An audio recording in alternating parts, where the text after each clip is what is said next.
Hello, welcome back. The best days are often the simplest ones, right? Spent creating delicious food, enjoying the people we love, breathing in that crisp fall air, and just slowing down a little. There's something so beautiful about days like this, and they fill my heart every single time and remind me to fill more weekends with less. It's too easy to get too busy in life, so today I'm inviting you to join me for a slow, simple day filled with homemade food, cozy moments, and hopefully a bit of inspiration for your own kitchen and everyday life.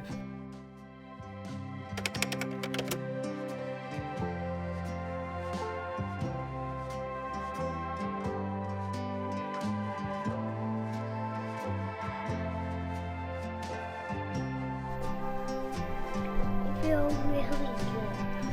I feel.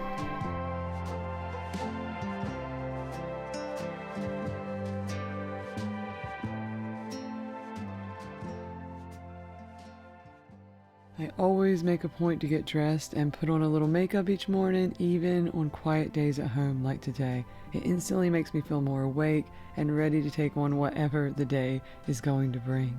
My sourdough had finished its overnight bulk ferment and maybe went a little too long, so shaping that dough and getting it ready for cold proofing in the fridge. And since the table is already floured and messy, I went ahead and rolled out the pizza dough I mixed last night too. Some went in the fridge and the rest into the freezer. I love keeping pizza dough on hand for quick dinners. It thaws pretty fast and I can usually find something in the fridge to throw on top of it. It saved me from ordering takeout so many times I can't even count. And on slow Saturdays like this, it feels good to get ahead on little things like this. I usually freeze the dough in plastic bags, but also reuse those little white takeout containers. They work great too.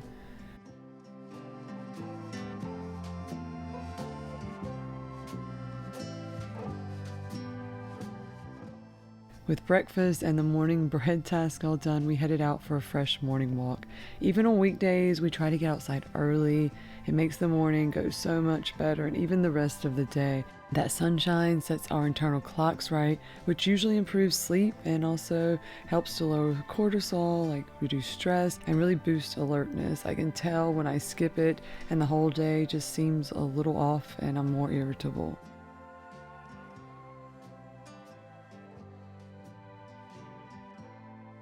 For lunch, we're using a few of our small pumpkins to make a cozy pumpkin soup. It's perfect for this time of year. The boys are surprisingly busy with their art, so I take the chance to tackle the pumpkins. Cleaning out the inside is definitely the hardest part, but the flavor makes it so worth it. Canned puree also works fine, of course, but in savory dishes like this, you can really taste the difference in between the two. I love that these little pumpkins get a second life too, first as decorations out on the porch for a while, and now as food. I always cook a big batch and freeze some for later, for like pumpkin spice creamer, or I want to make some pumpkin pies for Thanksgiving, and some pumpkin bread too, and this is a nice way to have that.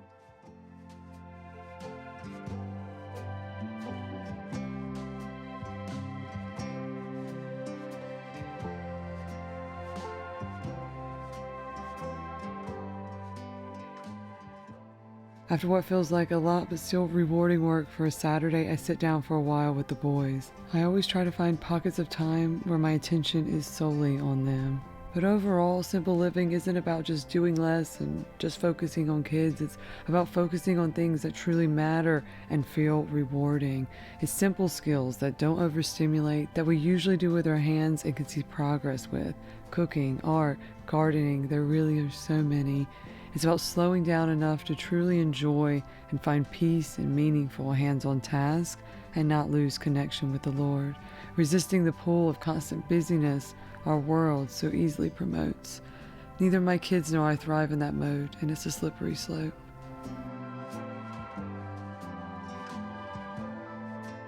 I made these delicious protein brown rice crispy treats yesterday. They are so good that I've eaten even more than my kids and super healthy. While waiting for the pumpkins to finish cooking, we wrap them up individually so they are easy to grab later and feel a little special as a snack.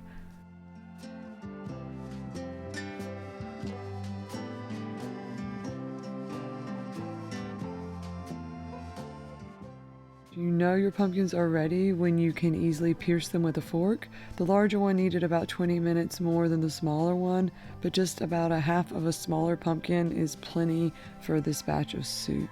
This pumpkin soup recipe is really simple yet incredibly flavorful.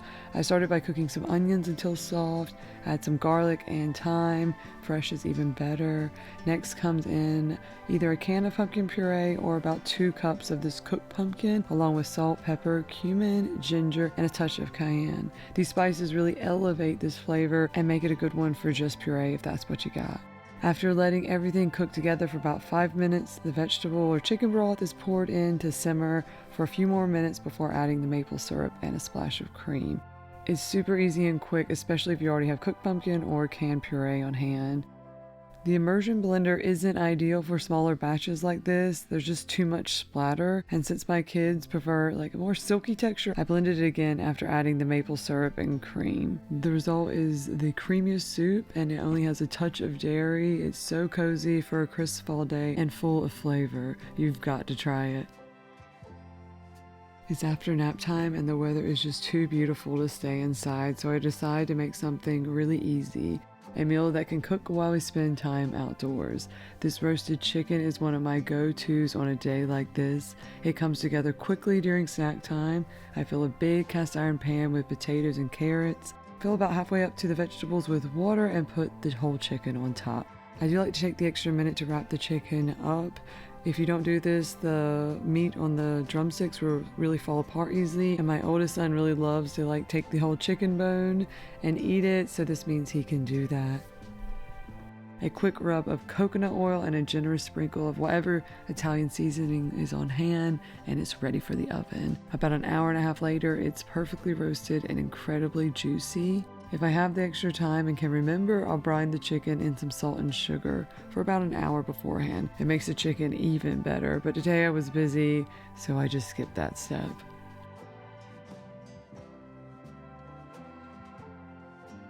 While the chicken roasts, I packed away that cold pumpkin. It's so much easier to do once it's had time to rest, and we head outside for a few hours. The afternoon feels perfect. The kids play, I get some fresh air, the dinner cooks itself. We were even just laying in the grass for a bit. I wish I'd gotten a little video of that.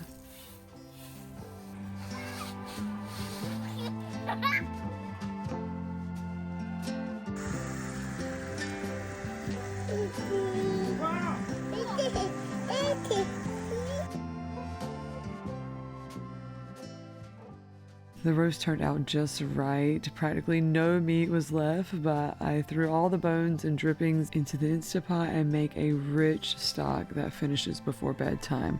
Not a drop goes to waste, especially with how much food costs these days.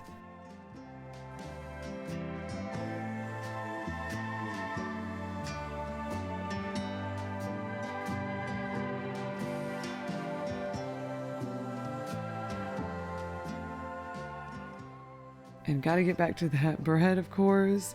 The oven's still warm and everyone's stomachs are happy, so I slipped those sourdough boules in to bake. The smell of fresh bread fills the house, making the evening feel even cozier. These loaves didn't turn out quite as well as I'd hoped. I couldn't give them the attention they needed yesterday. I really got busy at work and off schedule with the fermentation. They're not as fluffy as I like, but still taste pretty good and definitely better for us than most store-bought breads. I have to remind myself not to be too hard on myself when things don't turn out just right. Not every bake needs to be perfect to be satisfying, right?